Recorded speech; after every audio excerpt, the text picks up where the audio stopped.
assistant, the deputy director of the FBI's office, and they're talking politics. They're talking politics. They're not talking the investigation. They're talking politics. Strzok is sitting here saying, well, I don't know, your idea. He's talking to his mistress, Lisa Page. I don't know, your plan, your theory here that Trump has no way of winning. I don't know. We need a backup plan. We can't count on that. They're talking politics inside the FBI director's office, the deputy director. Now we find out that Robert Orr's wife applied for a ham radio license. This is shortwave, ladies and gentlemen. Apparently the NSA doesn't monitor shortwave. That kind of surprised me. I know the NSA hoovered up everything. But the point is that they were looking for communications ability that could not be monitored during a so-called up-and-up investigation. I'll tell you, I'm getting so frustrated at people who say, look, we got to be able to understand that people of different political persuasions can conduct a fair investigation. Just because the investigators may be partisan Hillary donors or Hillary supporters doesn't mean they're not good lawmen.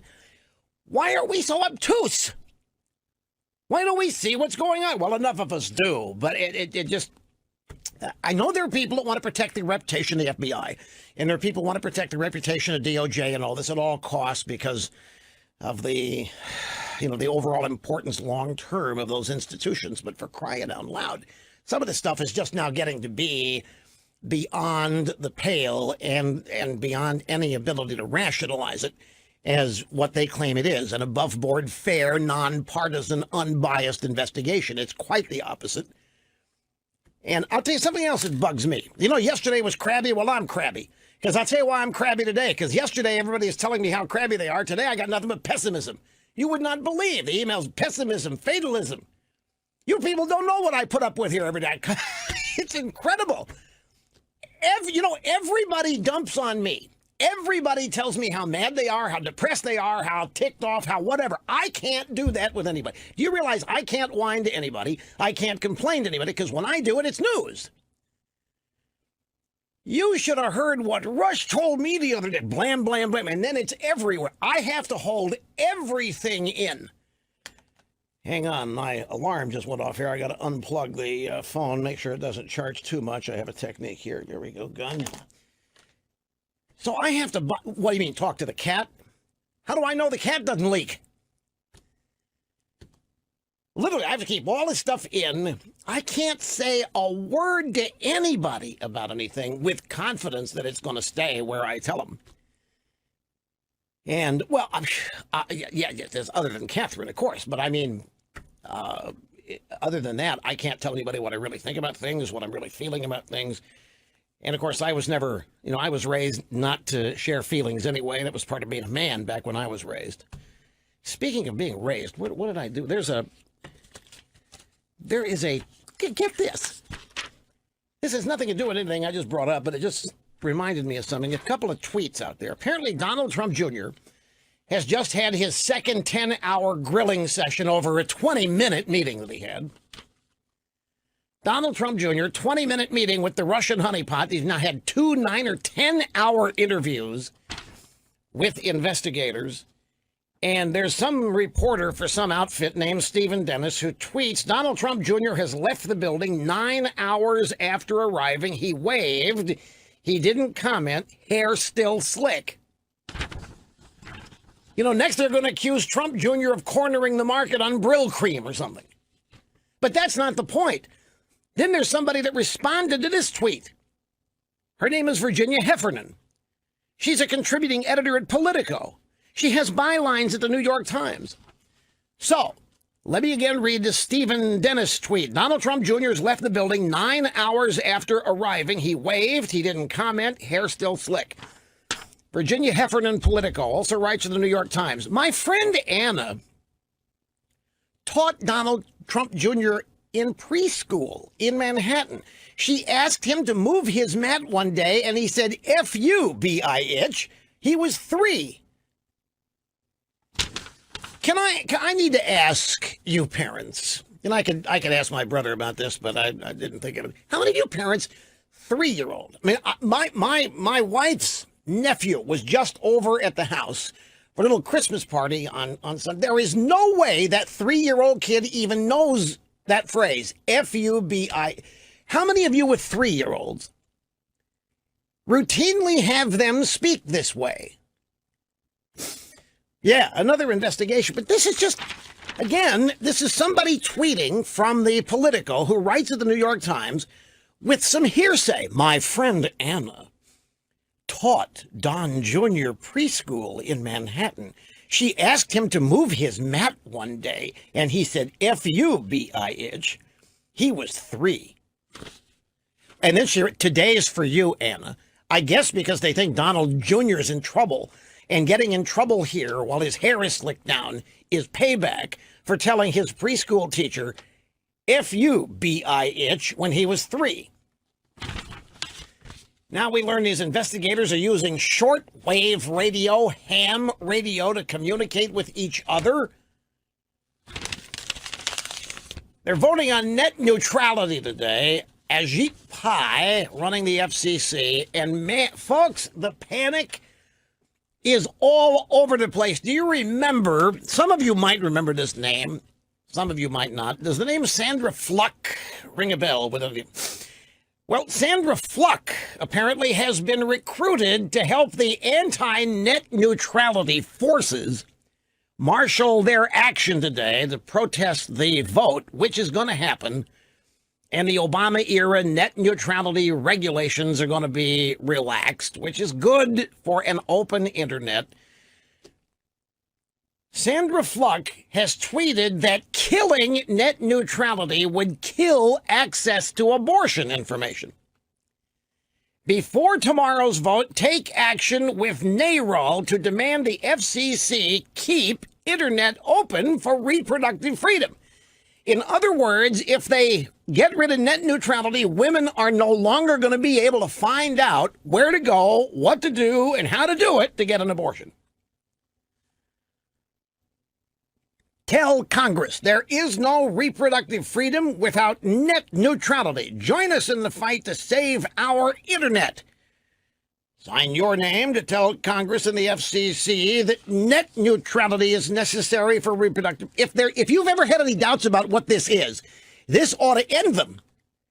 Net neutrality is nothing but another one of these uber left-wing socialist / communist causes that expands government and gives it total regulatory power over the internet. There are other tweets today claiming climate change depends on net neutrality. If the net neutrality rules and regulations are relaxed today, that's bad for climate change. And you want a little irony or hypocrisy? From the Daily Wire, Hollywood celebrities throw Christmas fundraiser for Planned Parenthood. Now you might think, so what, Rush? So what? Well, what is Christmas? It's celebrating the birth, B-I-R-T-H, virgin in front of it, celebrating the birth of Jesus Christ. And now you have a variety show fundraiser for the organization that ends the lives of so many babies before they're born. And they are Hollywood. I mean, what is it, 1.3 million abortions a year that have, at the peak? I don't know what it is now. So abortion celebrated all over the left today. Net neutrality, even they have some audio sound bites on this. Let me find where they are, because I didn't know I was going to lead with net neutrality. So bear with me here, folks, while I find out where this stuff is. And this is the first pass. I don't know where it is. So I'm sorry. Page 1, cut 3. Okay, Mignon Clyburn. She's the daughter of James Clyburn of the Congressional Black Caucasians. She is a Democrat member of the Federal Communications Commission. And this morning outside the FCC during a protest over the ending of net neutrality, Mignon Clyburn, nicknamed here is Steak Clyburn, had this to say. We're right next door to a place that is going to make a significant decision today. But we're right next door to some people who speak for those who recognize that equality over the internet is a right. This is about internet equality. Here we go. This is about internet equality. And you've got two people that will sit in those chairs today, and they will be your voices for internet equality. But you've got a court system, you've got Congress people, you've got millions of people who are in your corner, and we will achieve internet equality. Internet equality. Net neutrality. Internet, what, she got confused there. Internet at the end of the day. What is that? Internet equality? She meant to say internet net neutrality. Never has there been a more misnamed, fraudulent, phony issue than net neutrality. They want you to think that putting the government in charge of it and regulating it is going to keep everybody on it equal and the same. It's the exact opposite. They want to turn the internet into a utility is what they mean. They want it regulated like the power company is and like the phone company is. They want it regulated by the federal government because they run the federal government in their minds. And they want control over the internet, and they want to be able to punish the cable providers, and they want to be able to punish the ISPs. They want to punish AT&T. They want to punish Comcast. They want to pay. They hate them. The only thing that young people care about on the internet is Netflix. If you could find a way to make Netflix free, they would forget about opposing anything else you wanted to do there. It's a bit of an exaggeration. Here's Ed Markey, Democrat. He's a senator now from Massachusetts. He was also at the net neutrality protest. This is a fundamental issue of equality. This is about ensuring that people, without fear that they will be cut off, can say Black Lives Matter. Say, what? That they can say, yes, she persisted, that it is possible for any voice, no matter how small, to be online, that any company, no matter how small, can get online without fear of having themselves tipped upside down and having money shaken out of their pockets by the big broadband barons. So we must have net neutrality so that we can have Black Lives Matter, and so that she can say she persists, and so that we can make fools of ourselves. And then you go back to Sandra Fluck. We need net neutrality, or women are not going to be able to find out how to get abortions. It's like magic, folks. When the FCC votes to roll back Obama-era oppressive regulation of the internet, immediately women are going to be walking around dazed and confused, not knowing where to go to abort their babies, not knowing where to go to find out where to go, not knowing where to go to find out how to do it, not even to find out where the back alleys are. Because net neutrality is going to take away all of that information. Net neutrality is going to take away Black Lives Matter. The people who believe in Black Lives Matter somehow magically are going to lose access to the internet. You think this is about the internet. You look at these people making fools of themselves in this protest, the things they're saying. If anything should tell you that this is nothing but the latest dazzling cause of the day for the Uber Lyft, it's all these sound bites. Here's Chuck U. Schumer in Washington on the Senate floor. If net neutrality is eliminated, the internet may resemble a toll road with the highest bidders cruising along private fast lanes, while the rest of us inch along on a single traffic choke public lane. We could be forced to purchase internet packages much like cable packages, paying for more popular sites. It's hard to imagine an entrepreneur building the world's next revolutionary billion-dollar company while she sits in a bumper-to-bumper traffic online. All right, well, let me ask you a question. Obama-era net neutrality rules are basically 2 years old.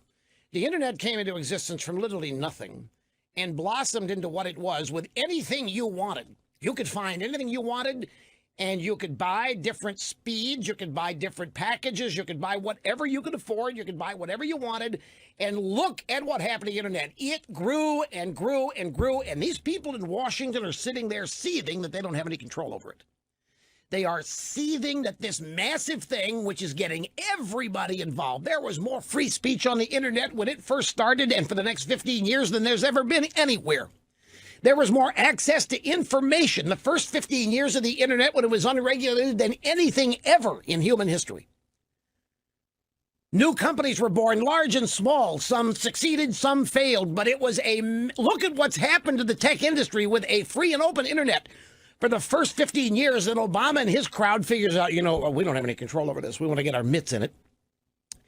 Think back 10, 15 years. How bad was the internet? Look at all that was there, and it was free. You want the New York Times? It was free. You want anything? It was free because they didn't know how to monetize it at first. Then they started doing paywalls, but that had nothing to do with internet regulation. It had to do with profit. So if you wanted to read the New York Times on the internet and you didn't have a subscription, lo and behold, you had to pay for it. Why would that be? Well, that costs them to produce it or anything else. My point is the first 15 years of the internet, you could do anything you wanted on it. You could access anything you wanted on it. It was wide open. It grew and it created multi-billionaires left and right. There was nothing wrong with it except the left didn't have their hands on it. Here comes Obama, net neutrality. Net neutrality is the same as affordable health care for all Americans. There was nothing affordable about Obamacare, was there? Remember, you get to keep your doctor, keep your plan if you like it. They're doing the same lying technique here with net neutrality. Got to take a break. Now the tax bill. There's a lot going on in this tax bill. Well, you be the judge. Snurdly asked me, is it good? CNN had a poll I saw right as the program was starting that only 26% of the American people support it. I don't know what poll it was. I didn't notice. I've seen other polling data which shows that it's not got big numbers of support. Now stop and think of that. Tax cuts does not seem to have majority support. And neither did Obamacare. Don't misunderstand. I'm not saying the polls are going to stop them from doing it. I'm actually talking more about how in the world can you be promoting the biggest tax cut in American history? 26% of the American people favor it. 74% oppose it. Look at it that way. That's number one. Well, I'll tell you why. It's what the drive-bys have done to it. They said the only people getting a tax cut are big business and the rich. And then the loss of deductibility for state and local income taxes. A lot of people love deductions. When they denied deductions for credit card interest back in 1988, 80, whatever, people blew up over that, even though it didn't matter a hill of beans. But then there are two senators that may not even make the vote, McCain and Thad Cochran. And if McCain is able, he's in Walter Reed, he's got some bad reaction to cancer medication. If he is able to show up, how is he going to vote? It's not a slam dunk in the Senate by any stretch. I think the vote's not till next week. And we're going to go to the phones. We had a guy on a couple days ago, unable to get to him. We asked if we could call him back. He said, yes, of course. I'd do anything to appear with you on your show. So here he is, Dave in Elizabethtown, Pennsylvania. Hi, Dave. Great to have you. Thank you for letting us call you back. Absolutely. Thank you, Rush. Merry Christmas from a 24/7 subscriber. Thank you, sir, very much. This is, it was 25 years ago this week. I saw a billboard with your name on it when I was living in Durham, North Carolina, and I tuned in for the first time, and I've been a listener ever since. And I thank you for all that you do. You kept reassuring us for the last 8 years that it's not time to panic, and I can't tell you what a gift that's been. Thank you. I appreciate that. I'm also gratified to learn that billboards work. It did in this case, absolutely. I had a question. I remember back in the 90s when the economy turned around during Clinton's presidency, you pointed out to us that it was not because of his policies, but it was a lasting impact of the policies of Ronaldus Magnus. Yeah. The reason I'm asking about this right now is last week, while Obama continues his Don't Forget About Me tour, he was at a mayor's conference in Chicago, and he took credit for the current economic growth that we're experiencing right now. Of course he did. I'm having some debates with liberal friends of mine who are saying, well, if Reagan got credit for Clinton's economy, why shouldn't Obama get credit for Trump's economy? Well, that's an excellent question. I'm going to arm you here with the answers. Let's first revisit a little history. The Reagan economic boom actually began before Reagan left office. There were two recessions that Reagan, one inherited in the second recession of 81 and 82, shortly after he was inaugurated. Then the phased-in tax cuts began to work. And by the time Reagan left office, this economy was roaring and the deficit was coming down, interest rates were coming down, and employment was going up. And then George W. Bush is elected, and that economy continued. And then shortly before 1992, sometime in 1990 or 91, there was a little recessionary dip, and it coincided with the Democrat presidential campaign of Bill Clinton. He and Al Gore formed a phrase, worst economy in the last 50 years. And it wasn't. It was a 6-month recessionary dip. The reasons for it are inexplicable. The economy's too big and too complicated to explain what happened for 6 months. But Clinton and the media successfully sold worst economy in the last 50 years. It got Bush defeated. There were other factors, too. Then Clinton comes in. All during his campaign, he's promising a middle-class tax cut. And then 3 months after he's inaugurated, he says he's never worked harder, but he just can't do it. There just isn't a way. Bush had not told him how bad the economy was. So they manufactured, and people fell for it. I can remember being so damn frustrated here. People fell for the idea it was the worst economy in the last 50 years because the media was pumping it day in and day out, and it wasn't. So the momentary recessionary thing went away, and the foundation of the Reagan economic boom never went away because Clinton didn't raise taxes. He did limit the deductibility of corporate CEO pay at $1 million, but the Reagan Economy Foundation was so strong that it survived whatever liberal Democrat policies of Clinton, and it just kept roaring. So the Clinton economy would not have happened. It would not have had it not been for the foundation of Reagan. Now let's move forward to Obama. Your friends say we've got a roaring economy now, and you wouldn't let Clinton take credit for it. It was Reagan, but now you want Trump to get credit for it and not Obama. Right. Here's what you tell them. Remind them, all during the 8 years of Obama, how we were told a declining economy was the new normal. That America had had an unreal period of economic growth and that it was somewhat artificial. And America was now stabilizing. There had been things that were really not justified. And what we were dealing with now was Obama telling us to manage the decline. Obama told us the days of massive GDP were over. And in fact, during 8 years of Obama, we never had a gross domestic product in any quarter anywhere near 3%. We had massive tax increases. We had Obamacare.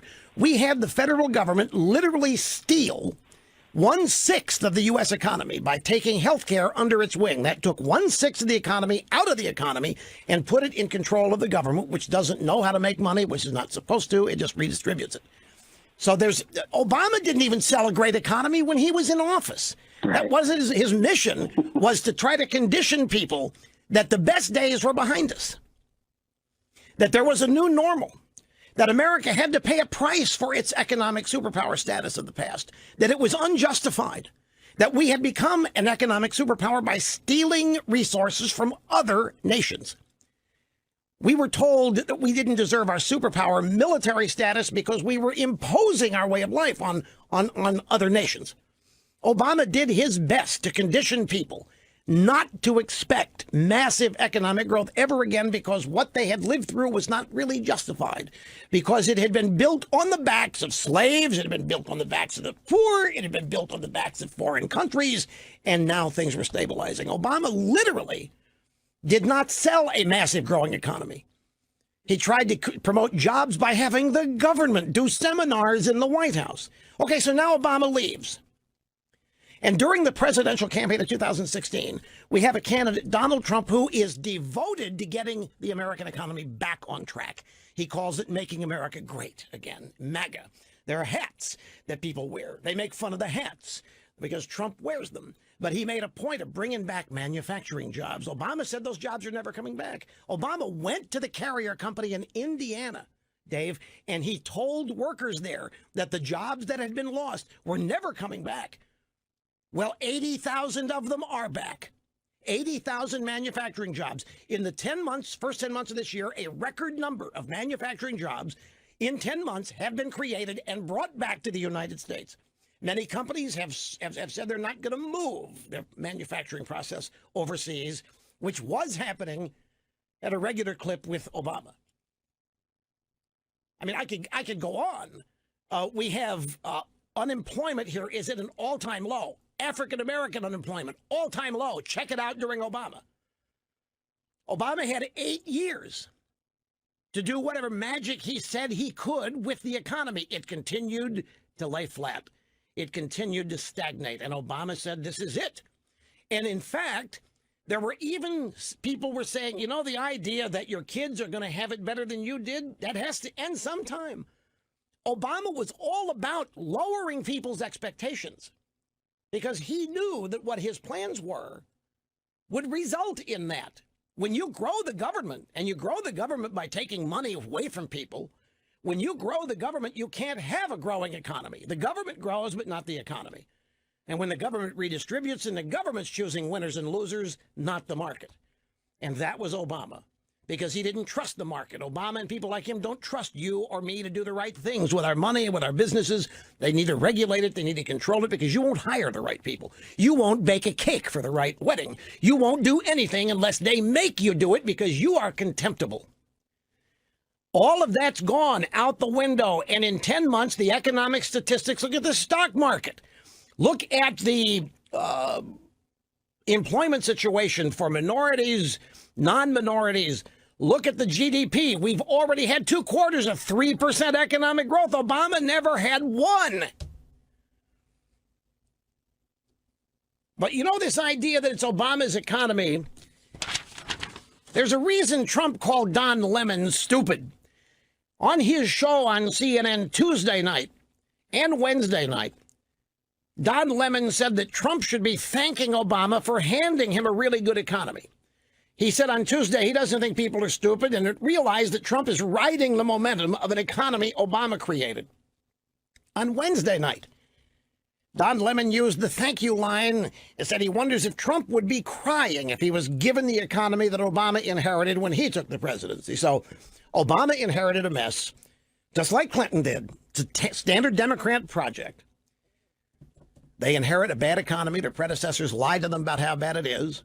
That sets the stage for a bad, weak economy, because Democrats preside over those kinds of economies. So here comes Don Lemon. So this is a coordinated push that your friends are falling for, probably purposefully. You're probably not going to be able to talk them out of this, no matter how much logic I have shared with you that you repeat.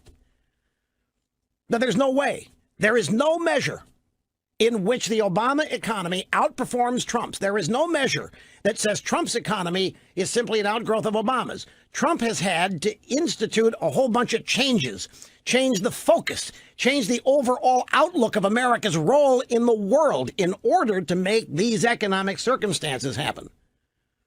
There's a difference between conservatism and liberalism. There's a huge difference between freedom and socialism. There's a big difference in freedom and government control and regulation. 8 years of Obama versus 10 months of Donald Trump. The contrast is simple. You can't miss it unless you want to, unless you're so poisoned and blinded by partisanship. Remember, Obama never had 3% growth. Obama took so much money out of the economy as government took over this and that, like healthcare, lied to you in the process about it. Obama never tried to condition everybody that America's best days are behind us, that a new normal now, because America had been unfair in the past. America had become an economic superpower by stealing and by appropriating resources and things were not ours. We had militarily oppressed people and tried to impose our way of life on them, which is freedom. And Obama was here to correct America and make it right in the eyes of the world, which is to downsize it and to strip it of superpower status. And that's exactly what Obama did. Tell your friends to get a brain. What has the left been doing this past year, among many other things? They have been whining and moaning about Trump undoing everything Obama did, right? You can't do that. You can't do that. They're just literally complaining about everything Trump is undoing, everything Obama did. And then they come along and claim that after ripping to shreds everything Obama did, this economic boom is because of what Obama did? How does that work? How can you rip to shreds everything Obama did and then Obama claim the economy is his? But that's what the left is saying. Yes, this economy is because of the brilliance and leadership of Barack Obama. Wait, you said Trump ripped everything apart. Well, he did, yes, but Obama was so good and so powerful and so brilliant and so strong that he was able to survive everything Trump has done to tear it apart. Oh, okay. Dunderheads. The solution, one of the many solutions possible for this country, is for Hillsdale College to begin educating everybody. If Hillsdale College educated everybody, we wouldn't be anywhere near where we are. And one of the reasons Hillsdale College is so good, and one of the reasons they are able to teach the things they teach, is they don't take any federal money, and therefore there is no input from the federal government over their curriculum. That means Hillsdale College is self-sufficient. They have freedom. They say no thanks to the opportunity to take federal government dollars to help pay the cost of operations of their college. Most colleges do, as a matter of course, take money from the government and wherever else they can get it.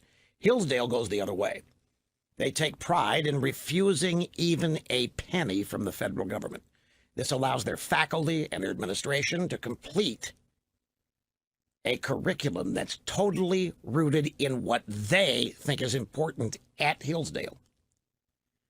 They get to select the topics. They get to select the way these topics are taught, such as the Constitution and American freedom, its roots, how it has survived, the Constitution. They get to educate their students the way they think best with no federal control. Hillsdale encourages lots of classroom discussion and debate. They teach, they encourage critical thinking. If you get your feelings hurt at Hillsdale, you quickly get over it by learning how to not get your feelings hurt. You can learn more about a college that's free from any government regulations and how they continue to thrive despite no federal money at rushforhillsdale.com. If every American had a chance to be educated by this university, we wouldn't have over half the problems we've got. Here is Dave in Seattle. Dave, great to have you with us on the EIB network. Hello. Hey, hi, Rush. Glad to get in. Hey, just yesterday you were talking a little bit about Alabama and the left and what they used over there for the election and stuff, but I still think that people just don't really understand the depth of the hatred on the left. They are willing to burn this country to the ground. I said that the day after the election of Trump, watching what's his name on CNN. He was corkscrewing himself into the ground, and I just said, that's it. They're going to burn this country down. If they can't have it, nobody else.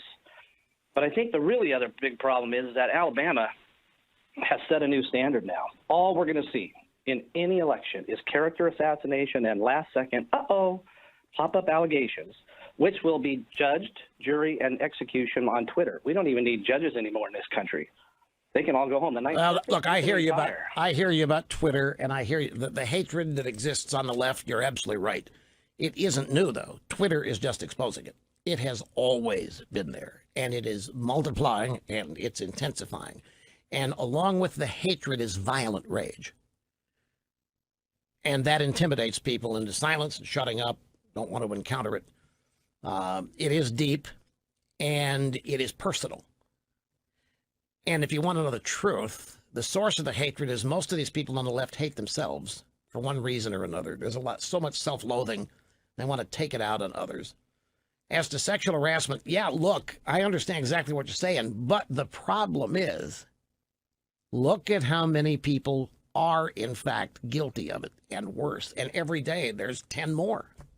So this is tough to say it's something that's been ginned up by the left and it's not legitimate. It is. So what? Paul Ryan's leaving. I mean, let me ask you this. What Republican, what sane Republican would want to be in that town? Well, we just had a caller talking about the hate on Twitter. The heck with that. How about the hate in that town?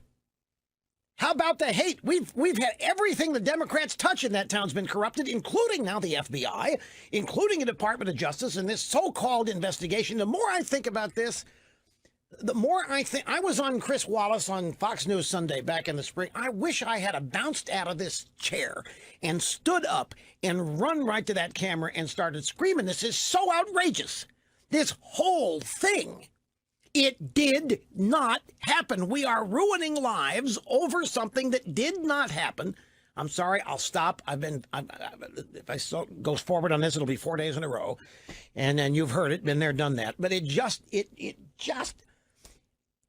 frosts me. And then everybody falls in line. Well, there's an investigation. We must see the investigation. Why can't you say the investigation's unjustified? Why can't we just say it's bogus? This whole thing has been manufactured. This is unreal the way this is happening. Donald Trump Jr. with 2 10-hour interviews over a 20-minute meeting, for example. And that's not even the worst of it. The worst of it is that there isn't any collusion. And they're not even investigating that anymore. Now they're trying to manufacture the Trump obstructs of justice. And we've got obvious partisans doing everything they can to hide what they're doing. They've been caught, and we can't assume that just because they're partisan that they wouldn't do if they're investigate. The hell we can't. Our intelligence requires us to admit that they are screwing with us, and they're doing it on purpose, and they're doing it in their minds with impunity. Getting ham radio licenses so that they can talk to each other and not be overheard by anybody in an investigation. Talking political outcomes in the FBI Deputy Director's office. Greetings, folks, and welcome back. Great to have you. What I'm talking about is this. There's a Kimberly Strassel tweet. You know, here's another thing. Why are we learning these texts? You know, there's a steady drip leak of these text messages between Peter Strzok and his mistress, Page, Lisa Page. How is this happening? I'll tell you what I think.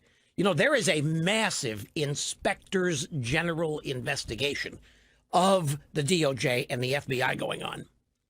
The inspector general is somebody, and every department has one. There's one over at the Department of Agriculture. There's one in every cabinet level bureaucracy. They're everywhere. And structurally, ostensibly, they are there to investigate what these agencies are doing and keep it on the up and up. Well, the inspector general is investigating this investigation. It's not a formal investigation like a new special counsel would be, but it is an examination of the procedures. And it's been going on for quite a while. And it's got to be, these texts have to be the result of leaks from the Inspector General's office.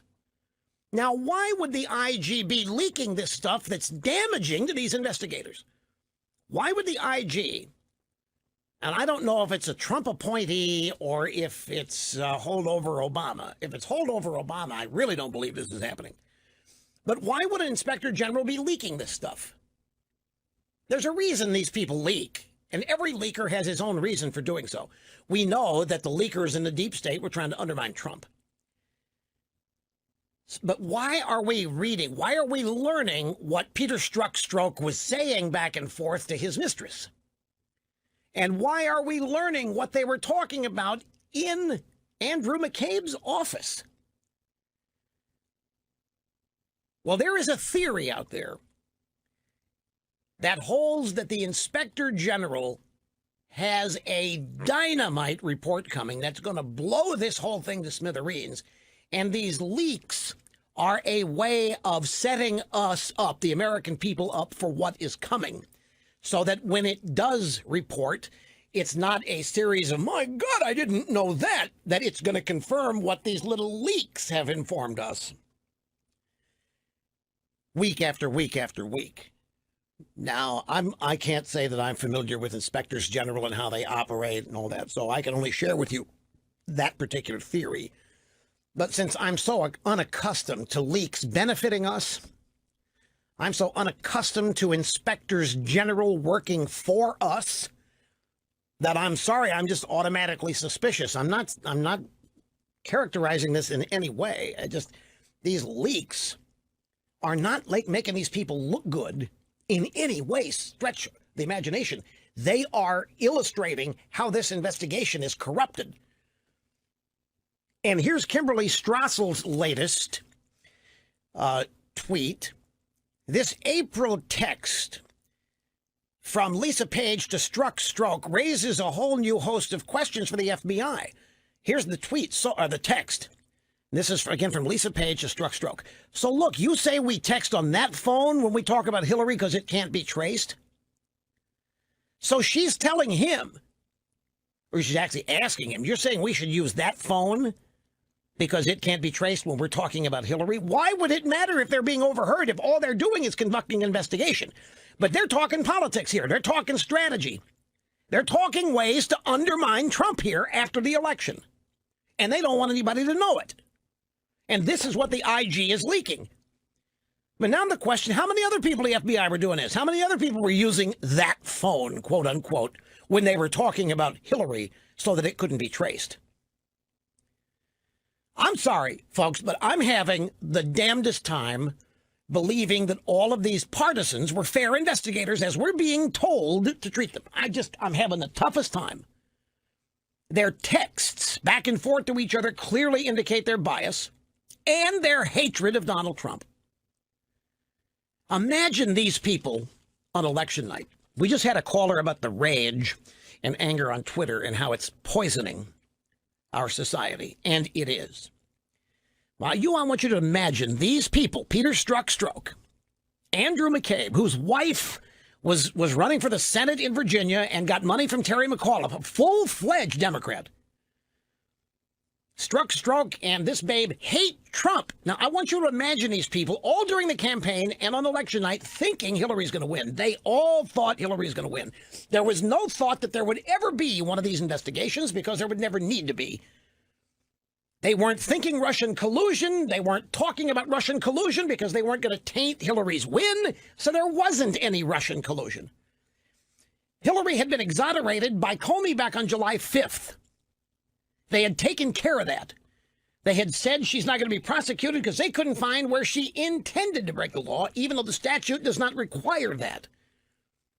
So they clearly had stacked the deck for Hillary. She had trafficked in classified data and documents on her illegal server, and she was exonerated. Her interview was she wasn't even under oath. And Comey's exoneration of her happened even before she was interviewed. She was interviewed as a formality. So imagine these people. All during the campaign, they hate Trump. They hate Trump. He's a barbarian. He's a pig. He's whatever these leftists conjure up in their own poisoned minds. The degree of hatred they have for Trump knows no bounds, but they want Trump punished for even getting this far. The fact that he won the Republican primary, they want to destroy Trump. They want to make sure nobody ever tries this again. But with them and Trump, it's personal. They literally hate him. But that's mitigated by their confidence that Hillary's going to win. So election night. And they are upended. And they're bamboozled. And they're blown out of the water.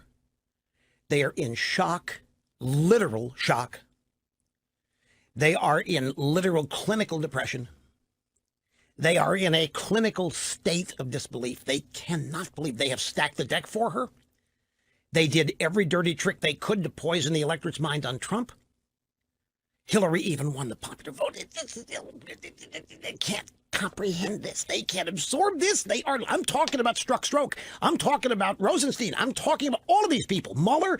All of these people are all the same. I'm talking about Lisa Page, McCabe, all of these people who had exonerated Hillary were preparing to celebrate the demise of Donald Trump, and he wins.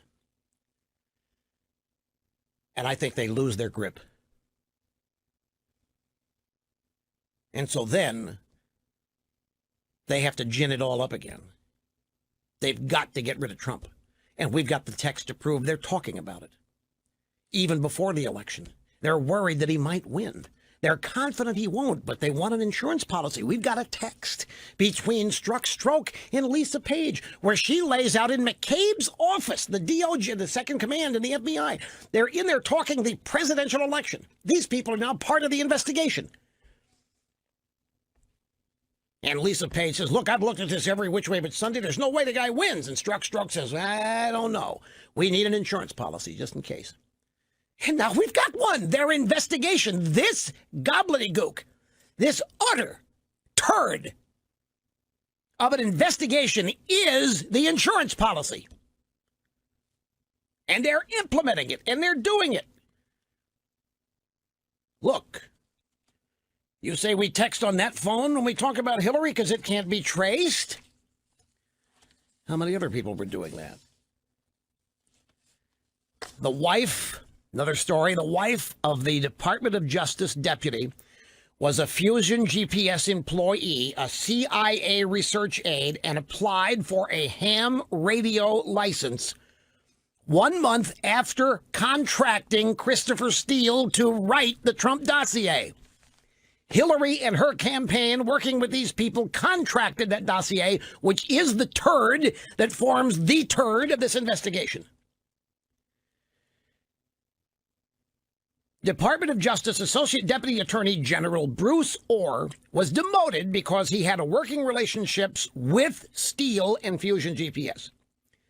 More importantly, or perhaps conveniently, according to James Rosen, Bruce Orr did not reveal his October 2016 contacts with Steele or Glenn Sampson of Fusion GPS to the leadership of the Department of Justice. The ongoing dossier story gets far more intriguing as it is now discovered that Bruce Orr's wife, Nellie, actually worked for Fusion GPS and helped guide the Russian dossier. Contacted by Fox News, investigators for the House Permanent Select Committee on Intelligence confirmed that Nellie Orr, wife of demoted DOJ official Bruce Orr, worked for Fusion GPS, the opposition research firm. The precise nature of her duties, including whether she worked on the dossier, remain unclear, but a review of her published works available online revealed that she has written extensively on Russia topics. House staff confirmed to Fox News she was paid by Fusion GPS through the summer and fall of 2016. But it doesn't stop there. Mrs. Orr was not only a Fusion GPS contract employee, but she was part of the CIA's open source works in Washington. Both Mr. and Mrs. Orr worked in a collaborative group project surrounding international organized crime.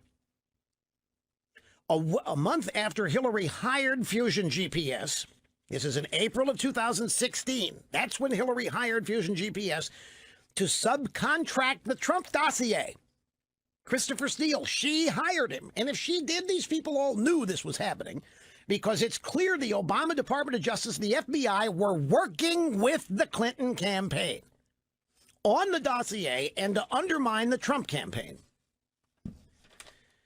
A month after Hillary hired Fusion GPS in April of 2016 to subcontract retired MI6 agent Christopher Steele to write the Trump dossier, Nellie Orr applied for a ham radio license on May 23rd of 2016.